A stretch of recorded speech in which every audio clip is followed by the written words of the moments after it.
Testing. Testing. Testing. Check. Maybe we can do a short reading while people still trickle in. A reading. Yeah. Do you have a particular passage in mind? Yes, I do. Can you hand me that book? Absolutely. Thank you. This isn't from the book that we wrote, but it is a classic. The madness of an autumn prairie cold front coming through. You could feel it. Something terrible was going to happen. The sun low in the sky, a minor light, a cooling star, gust after gust of disorder, trees restless, temperatures falling, the whole northern religion of things coming to an end. No children in the yard here, shadows lengthening on yellowing zoysia. Red oaks and pin oaks and swamp white oaks rained acorns on houses with no montage. Storm windows shuttered in the empty bedrooms, and the drone and hiccup of a clothes dryer, the nasal contention of a leaf blower, the ripening of local apples in a paper bag, the smell of the gasoline with which Alfred Lambert had cleaned the paintbrush from his morning painting of the wicker love seat. Thank you for sharing, Molly. That was Jonathan Franzen, 2001, Corrections, opening paragraph. I guess we should begin. Just past 6 o'clock. I suppose I can say a few words off top. Sure, Claire. You take the lead. Okay. Good evening. My name is Clare Kelly. I'm the editor of Hesse Press, which I run with American noise musician and visual artist John Weiss. We published Matthew a few months ago, back in November, and our first run of 10,000 copies is already almost sold out. It's been, as I like to put it, flying off the shelves. I'm fond of such colorful language. Let's get a round of applause going. Thank you, everyone. Thank you. The revenue from the high sales of Matthew has unlocked a wide range of opportunities for me, both personally and professionally.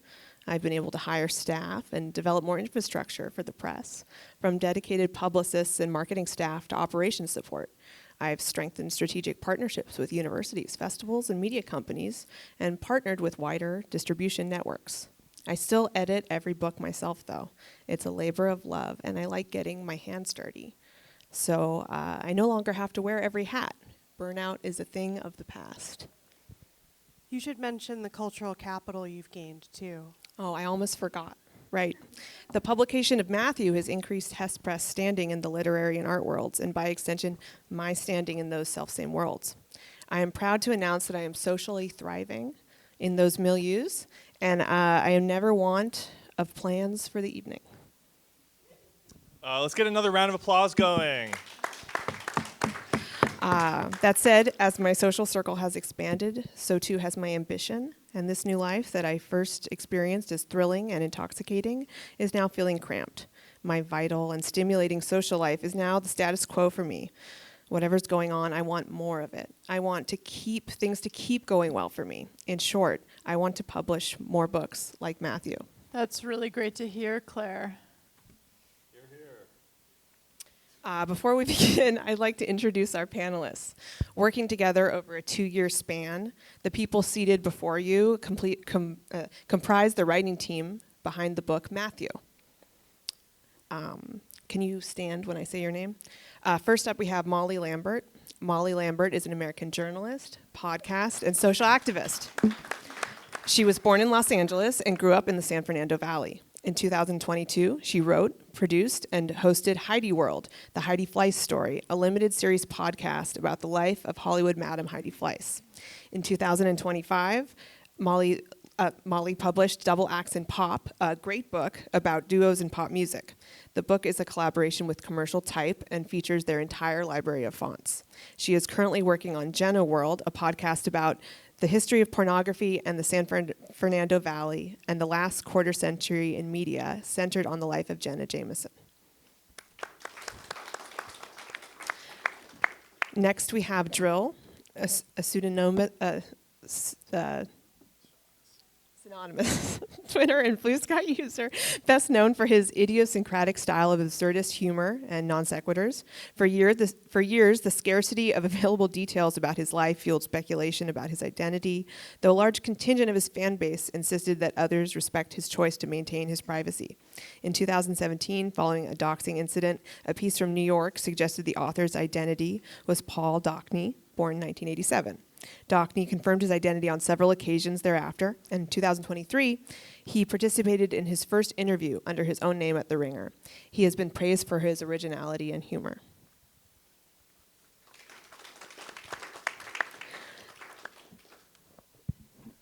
It's a joy to be involved in this panel. And what would this panel be without April Clark? April Clark, yes, April. She's a Los Angeles-based writer. Los Angeles, often referred to by its initials, LA, is the most populous U.S. city in the U.S. state of California and the commercial, financial, and cultural center of Southern California.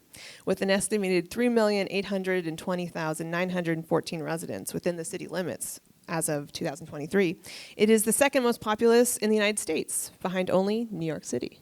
Thank you, Claire. I'm very happy to be here.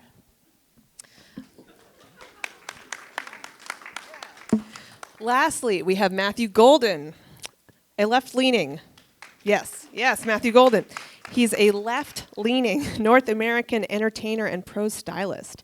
Matthew Goldin was born in New York and moved out here with his family when he was 3 years old. When he was 6 years old, his parents got divorced, during which time Matthew manifested behavioral issues. At age 9, Matthew was institutionalized at UCLA's Neuropsychiatric Institute for 3 weeks, where he was diagnosed with Asperger's disease. As the behavioral issues slowly, though not completely, subsided, it became clear to just about everyone that Matthew not only suffered from emotional instability, he also had a subtle and penetrating mind.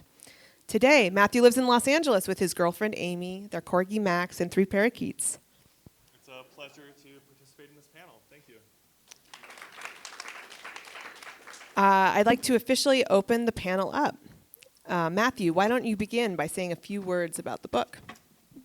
I'd be happy to, Claire. First of all, to avoid any confusion, I'd like to make something very clear from the outset. This panel is a panel about the book Matthew, published by Clare's Press, Hesse Press. My name is also Matthew.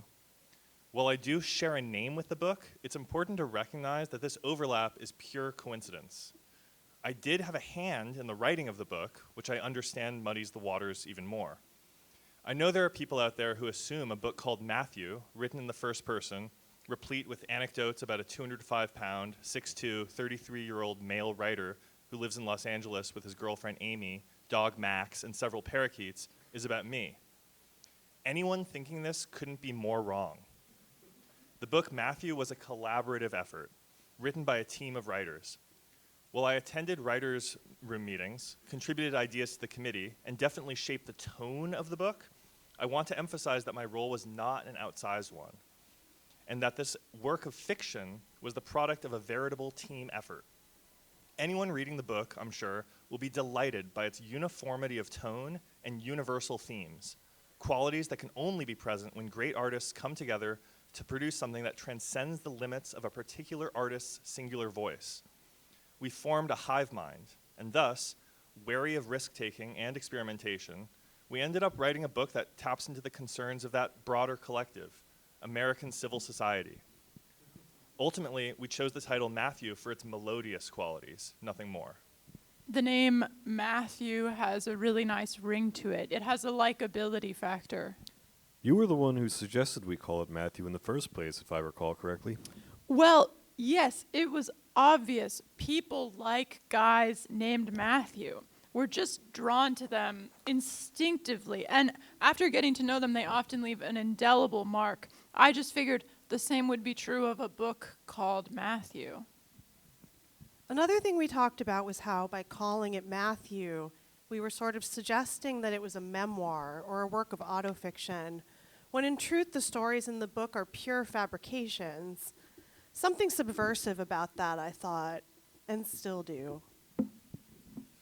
It's part of a grand literary tradition, dressing fiction up in the costume of nonfiction, making use of the latter's trappings to lend credence to the lie.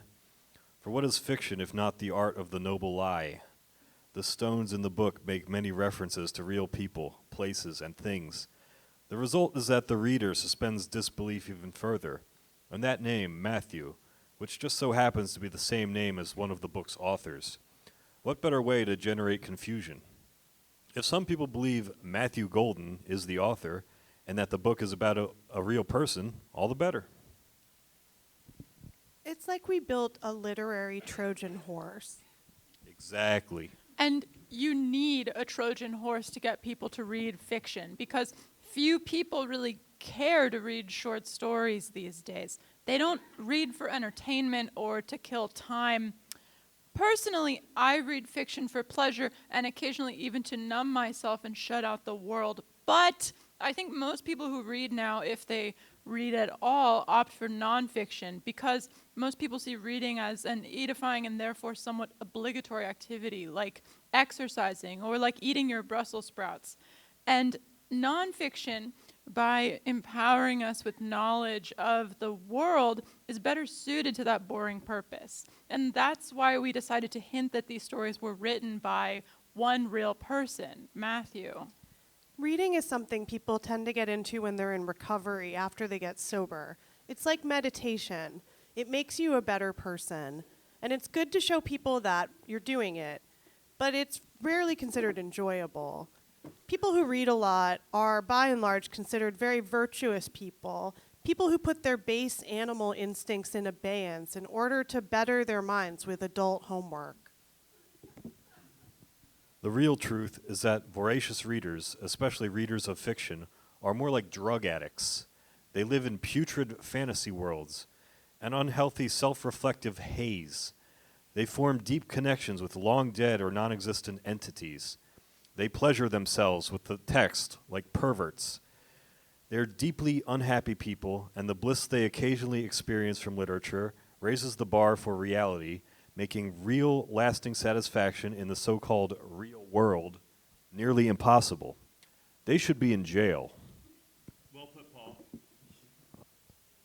I'm in no way speaking for myself here, but there are some well-adjusted people who read fiction, Paul.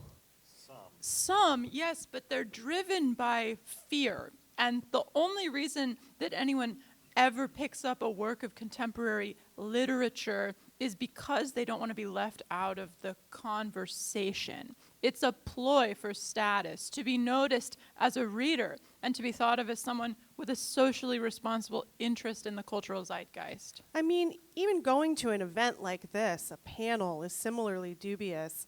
Going to readings. These are social events that have nothing to do with the deeply antisocial practice of engaging with literature. Most people you see at these events care nothing for books. Books are props, nothing more, and those who pose with them are identified as being part of a certain group. They're educated, upwardly mobile, and they have the right politics. They make for good romantic partners. Readings are parties. They're unserious. They're networking events. They're great places to hook up, especially my monthly reading series at Stories, Jazz Roulette. Many attendees have met their partners there, and these partners are generally quite loyal. I agree that book events are great places to hook up. Tonight is an especially great opportunity. I'd like everyone here to take a moment to introduce yourself to your immediate neighbors.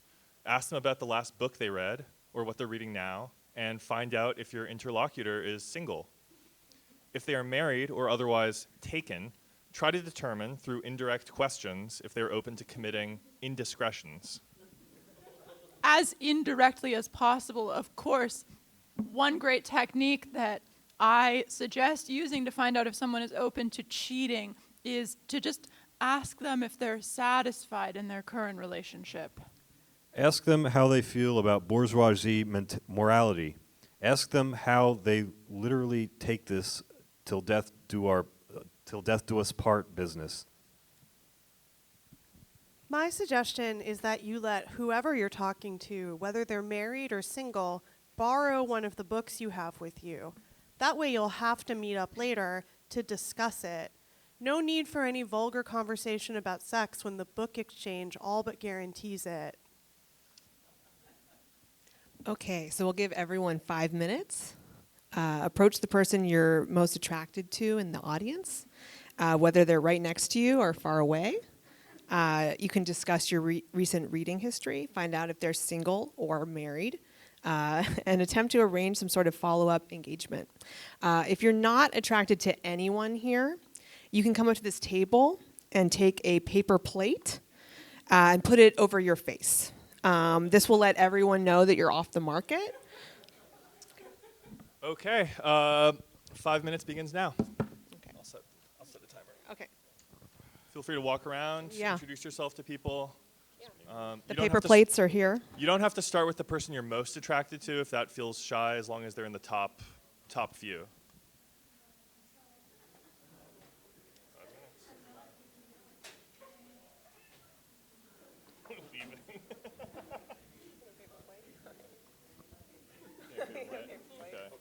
Okay, good. Yeah, one for a friend. Yeah, yeah.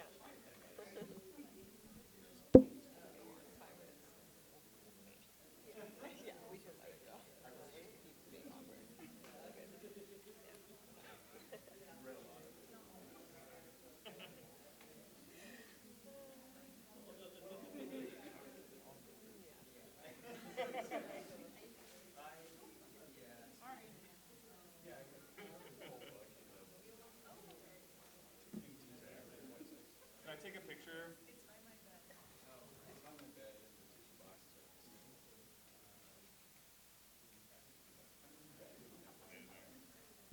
Thank you.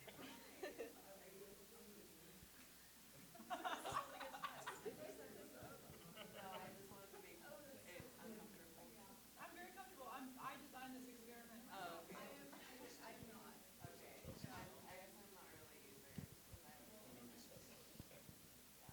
I assume some of you are sitting with people you're already attracted to. That's good. Right, right.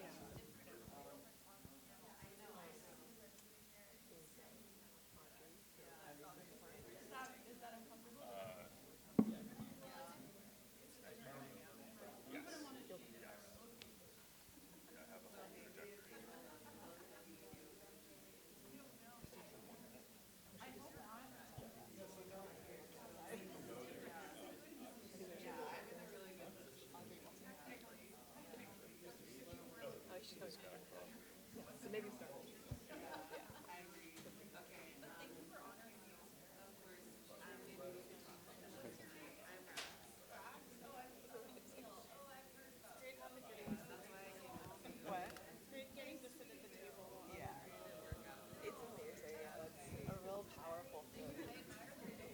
We're going to wrap up in about 30 seconds. Sorry, not a full 5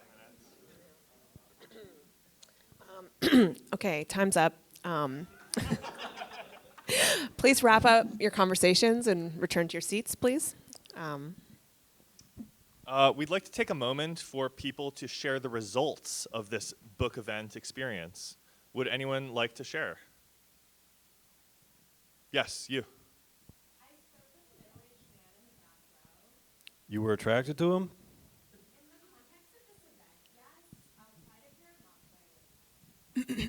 And what was his name? What was the last book he read? And what did you tell him was the last book you read?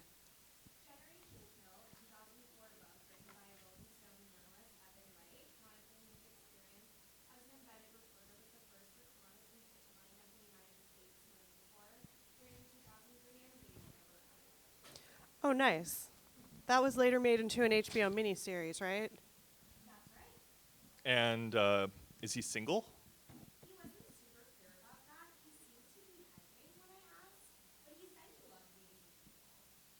You exchanged information then?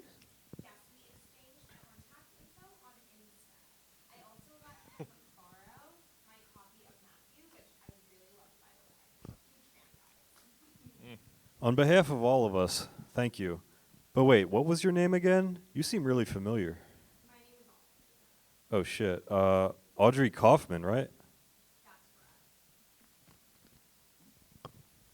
Oh my God. Audrey.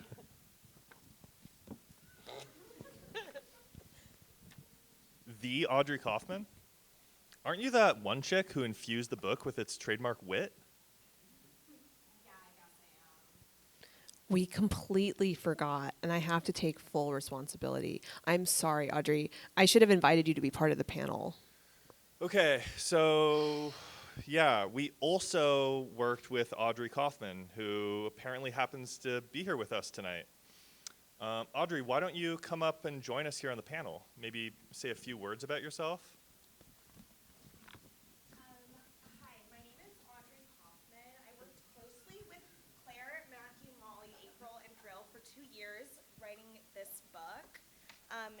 It was my responsibility to come up with the ideas in the book, and it also fell upon me to imbue the book with its trademark humor and wit.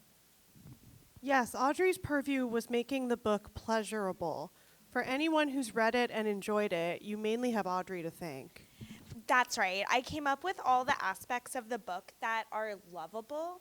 That was my particular role in the project, making it wonderful. I added all those parts. I'm so sorry we forgot you, Audrey. Total brain fart.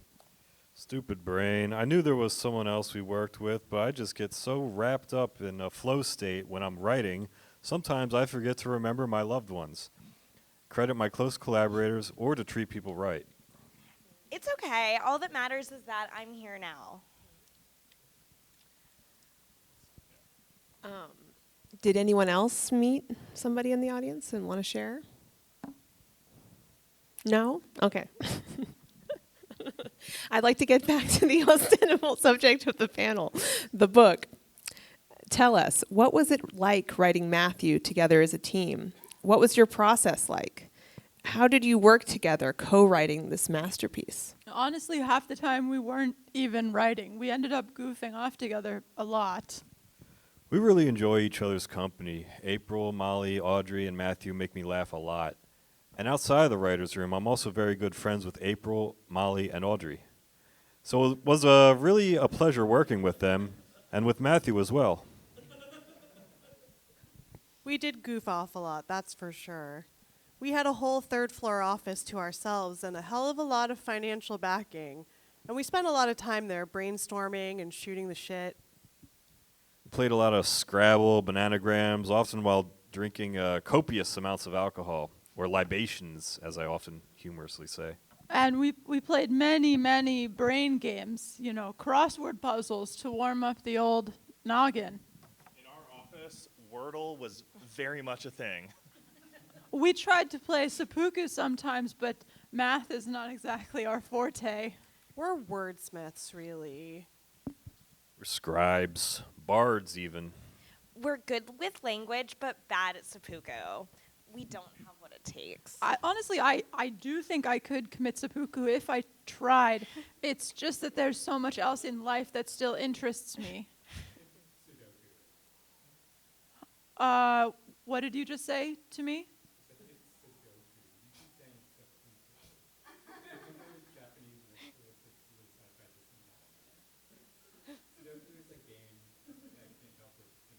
I mean, I'm sorry. I feel like we're really splitting hairs here. Do the words we use really matter?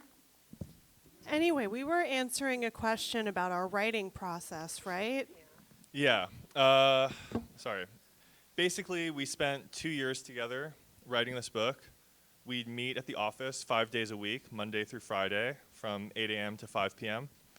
We did goof off some, but we spent the vast majority of it meticulously planning and outlining each story in this book. The process was fairly simple. One of us would come up with an idea, like what if the protagonist of this story has a profession? And then we'd iterate on that until an outline was fully fleshed out.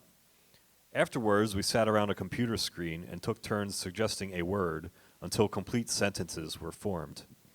Then we would send the draft to Claire, who passed it on to TrendSource, a focus group and market research company with whom Hesse Press has a long-standing relationship. After getting the final draft back from TrendSource, we often had some notes of our own to offer. Obviously, this is a commercial product, and it wouldn't be responsible to let the writer's room have final call on what goes in the book. But we were given a voice, And Claire and her staff at Hesse Press respectfully listened to all of our thoughts, even if they weren't always heeded. Can you think of any parts of the book that you would have done differently if you'd had full creative control? I can. There is a scene in the story 30 Rock, it's called, where the protagonist has been invited to eat dinner with the family of the proprietor of a dog shelter. And in the original draft, the patriarch punches his son, and denatured by this act of violence, the son reverts back into cum and shoots back into his father's urethra.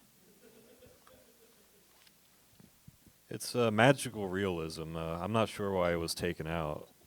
Maybe you could read that passage. Sure, I'll read from that section. Though it is important to have some context. The story is about a sitcom writer who writes for either 30 Rock or Brooklyn Nine-Nine, agonizing over grief and existential issues. In the world of this story, actors are second-class citizens, useful morons we tolerate because of their entertainment value, but overall a drain on society and unfit for polite company. In the following scene, which the focus groups at TrendSource mostly cut, the sitcom writer, feeling adrift and insecure, accepts the invitation of a dog shelter proprietor to have dinner with his family.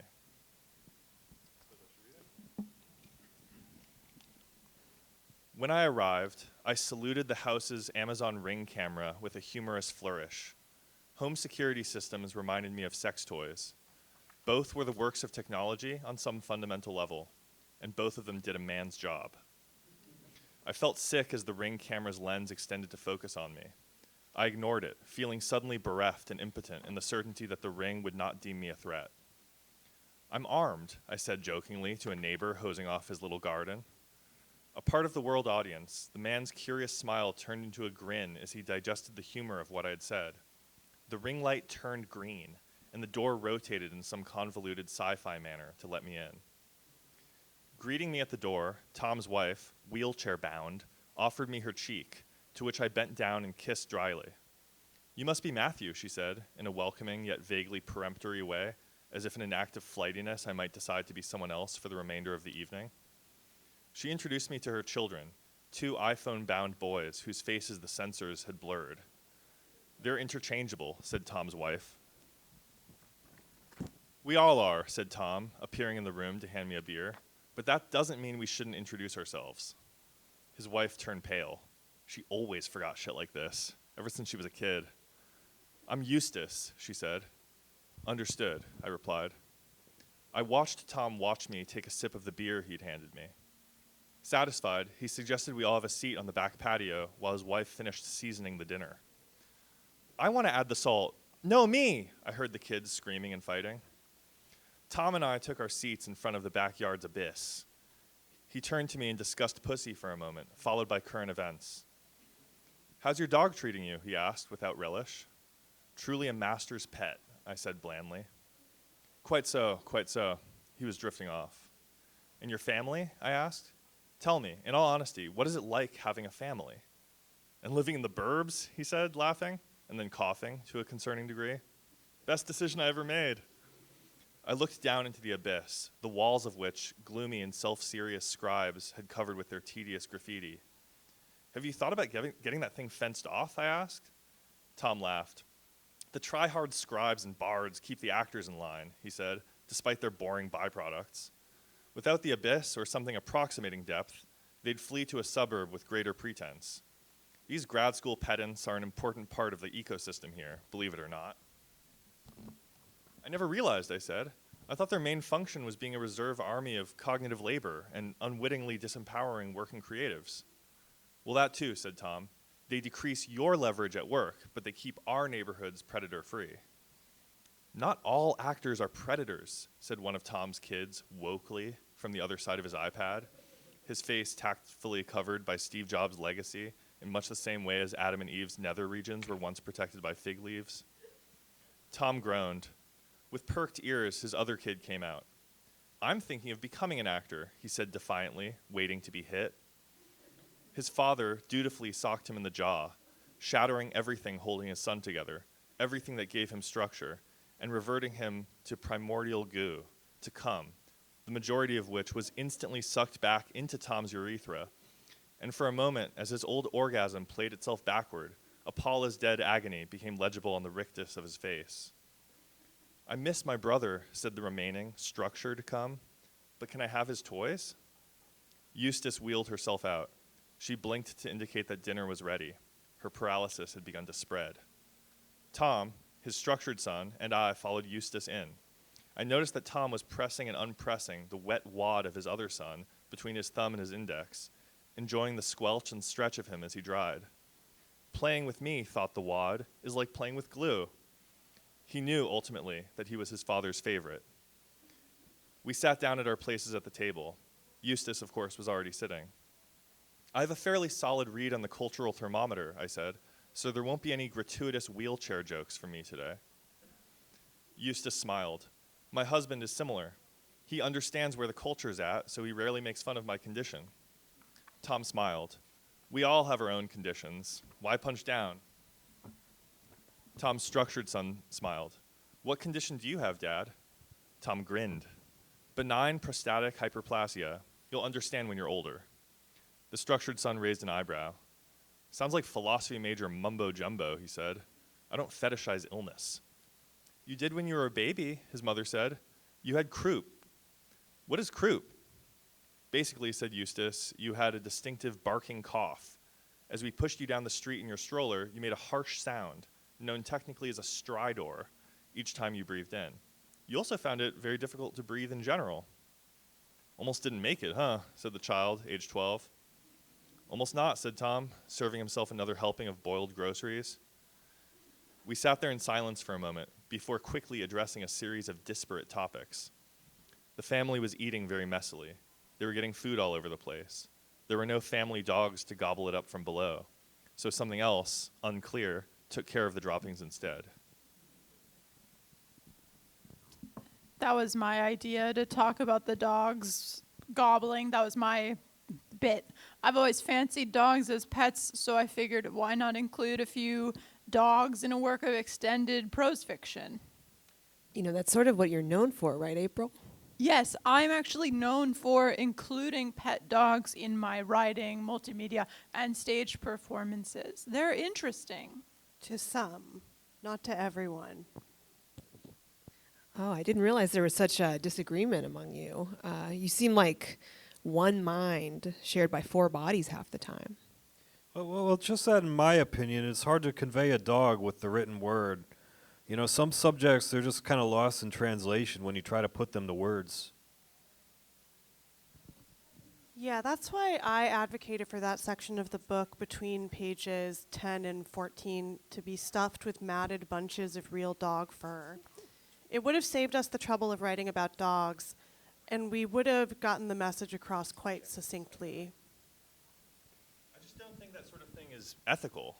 I'm not comfortable killing dogs to harvest their fur, or even strangling them. You don't have to kill dogs to acquire a lock of their fur. You just have to use scissors and make a little snip. You don't have to do anything. It's a free country. That's arguable. Think of how stressful present day is under a he who shall not be named. It is stressful, and yet that's yet another subject that simply does not convey well in fiction. Contemporary social issues and the stressors of everyday life. Would you say that your work is apolitical? Yes, I would say that it is. Our work is an abnegation of the artist's responsibility. Our book is a product designed for easy consumption. It's meant to tickle you briefly and then be put down. We put a lot of work into it. I'm not entirely in agreement. I don't think our book is merely entertaining. It hints at certain depths. It explores some real feelings. Yeah, but they're pretty puerile and inane feelings. Aren't most feelings? No, there's nothing more sacred and dignified than our inner emotional lives. Yes, the feelings we're having every second of the day are very beautiful. I agree. I mean, I see the book as an escape from feelings. It's witty and brashly superficial. There's a cartoon logic to it that seduces and produces dissociation in equal measure. It works because, as one negative review put it, it leaves one feeling numbed. I can see how that'd be a good thing. I wish I were feeling numbed right now. Why's that, Claire? Just dealing with a lot of personal stuff, you know? No, I don't think I do. I'm sorry. Or if you told me, I forgot. Matthew, you know.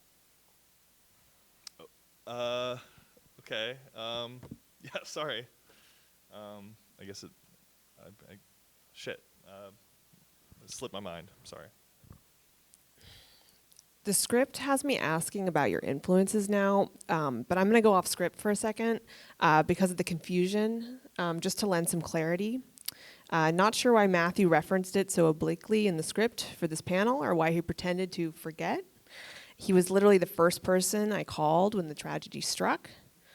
Or maybe it's stupid to bring it up. I didn't want to make this a pity party about myself. It's okay, Claire. We're all close friends and loved ones. You needn't hold anything back. Well, a few months back, I was impacted very seriously by the Altadena fires. I lost my home, actually. I still have my family. No one died or got injured, so it feels wrong on some level to say I lost everything, but effectively I did. I think anyone in my shoes would put it that way. I lost everything. It's been a really challenging few months, starting over. You realize how many memories, so much of your sense of self are bound up in objects in place. Sometimes I'll remember something I hadn't thought of for a long time, and then it'll hit me that I lost it. I'm constantly remembering new things that I've lost. It's not like I did an inventory before the fire happened, so it's still an ongoing process, this loss. It didn't just happen, you know, it's still happening. I'm so sorry for your loss. Anyway, as I said, I didn't really want to get into it. But yeah, that's why I've been rereading Matthew a lot. It's a joy to read, and I think I am also seeking that numbing feeling that the book provides. It helps me forget my trying circumstances. So thank you, team. And what about your inventory of books for the press? Has Hesse Press been affected at all? I actually lost the vast majority of my inventory. This thing that I poured my soul into just up in smoke, literally. That's terrible, Claire. I'm sorry. Is there something we can do? I guess it would help if the attendees at Printed Matter LAR Book Fair purchased many, many copies of the books we're selling, especially our most recent title, Matthew. It's a collection of short essay fictions, and it's very well executed. So you're saying the best way to support you is to support the press by buying copies of specifically Matthew? Well, yes, we're at table B31. You can also just be a friend if you're lacking funds. How much is it? I know I wrote the damn thing, but I don't have a copy. It's $25 signed, $15 unsigned. I'll buy a signed copy. Then for you, it'll be $23 for the signed copy. You can just pay for the other 4 writer signatures. It wouldn't be very fair to have you, paying for your own. That's very magnanimous. Thank you. No problem. Anyway, I wanted to ask you about your influences real quick before we turn the Q&A over to the audience. Ask away. What were you influenced by? That is, what influenced you while you were writing Matthew? Sorry, maybe I'm not phrasing that clearly. Your question is hard to parse. I'm not really sure what you're asking. Care to rephrase?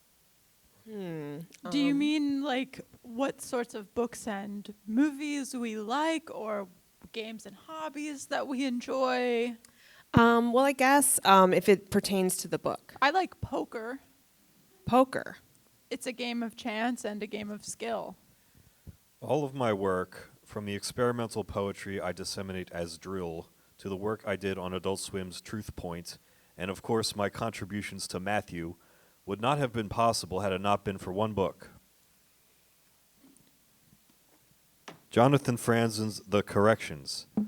Maybe I was just at an impressionable age when I stumbled upon it randomly at Romans, but it was like a door opening. Suddenly I realized what was possible, that literature could do more, be more, and that writing could transgress. And you mix a little poker into it, and voila. Plus my influences and Matthew and Audrey's. What have you been influenced by, Molly? I was also influenced by the corrections. It was hugely impactful to the work I did writing for the drill character as well. And Audrey, what about your influences? My taste is eclectic. I honestly like pretty much anything except rap and country. Wasn't that how we became friends originally, Audrey? Yeah, we noticed each other and immediately connected over the fact that neither one of us was listening to rap or country at that moment. Was music even blasting at all? No, neither one of us was listening to music, but more specifically, neither one of us was listening to rap or country. And you both took notice of that. I'm noticing it right now. No rap or country is blasting here. That's the sort of shit that inspires me, take it or leave it. The absence of any discernible music is the soundtrack to our lives. Thank you for sharing that, Audrey. And now we'd like to open the floor for questions from the audience. And after that, our panelists will be available to sign copies of Matthew, as well as Jonathan Frazen's The Corrections. So if anyone has any questions, we can bring the mic to you. Or if anyone would like to share the results of their romantic encounter.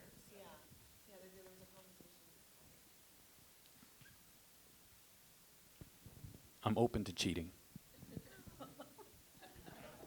I'm glad that's been recorded. Yeah. With printed matter now. And this is for all someone you're time. with sitting beside you? Cool, cool. Are you both open to, or you're both sitting next to each other? Won't make any conclusions about that. Yeah, of course. That's good.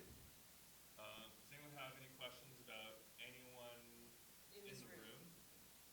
Or just anything you'd like to say that maybe you didn't have any other place today to say it. No, everyone's satisfied. I do want to briefly open up and just acknowledge the fact that this actually was an entirely scripted event.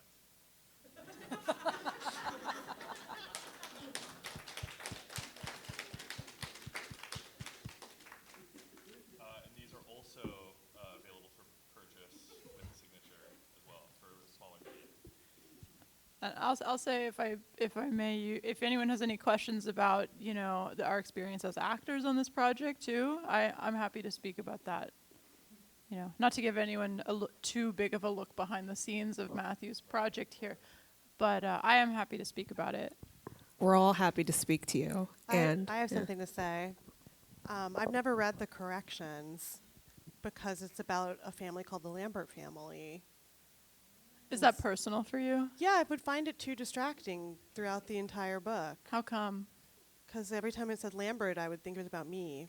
But surely you struggle with Mollies in media far more than Lamberts. No, that is different. You're fine with encountering other Mollies? Yeah, it's Lambert. I think it's also the character's name is a character named Gary Lambert, which is my uncle's name. It would What's the take me out of it. connection there? He's my dad's brother. I see. Sort of an uncle figure to you. But if anybody wanted to correct the corrections for me and change it to a different last name, that would make it possible for me to read the corrections. And I've always wanted someone to do that. So that's, I also want to open the floor to if anybody wants to do that for me. I will not give you any money. Does anyone have any questions about the corrections? I mean, even one question would be good. Why don't you all come up to the front rows here? There's so many seats up here that.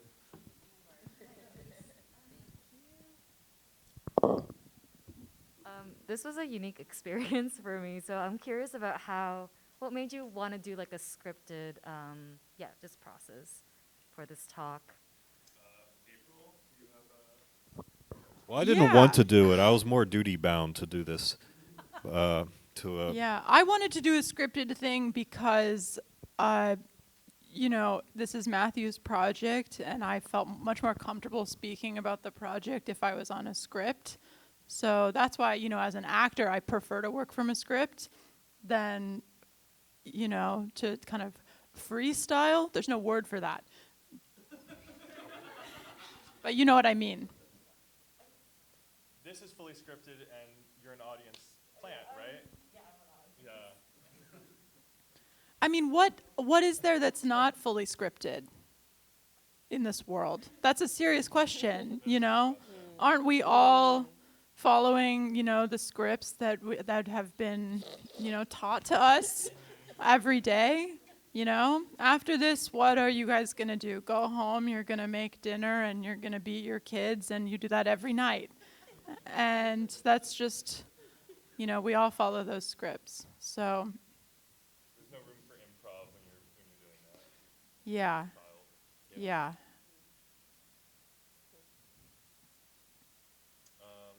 Yeah, we did script it. Yeah. I want to add that we did have to change. It was supposed to be paper bags over our heads for people who were taken, but we just had paper plates. So that was slightly off script. That's my fault. I'm sorry. It's all Matthew's Because fault. everyone else on the panel has paper bags at home that they use for, I guess, taking lunch to work or groceries. So. Yeah. Yeah, and I'd like to also thank Smart Water for providing their product to us while we read the script. You can go to the snack bar. You can buy it for about $9 a bottle. Some of them contain alkaline, which is helpful to the human body. It's often found in batteries, but it's also found in water, and it's very good. You should have some. And if no one has any other questions, I'm happy to just sit in silence for the remaining hour of our time. I think there was one more question in the back. No? There briefly was. And,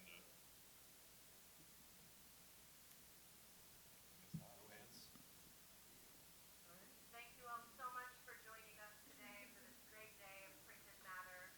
We love having you in our center. The show's open tomorrow from 11 to 5, our final day. So come back. I feel like I'm having a psychotic break. 5 minutes. Please make your way towards the exit. Again, thank you for joining us at our center today for a great day of printed matter. Thank you very much, everyone. Give yourself a round of applause. Wow. Did you plan that? Okay, wow.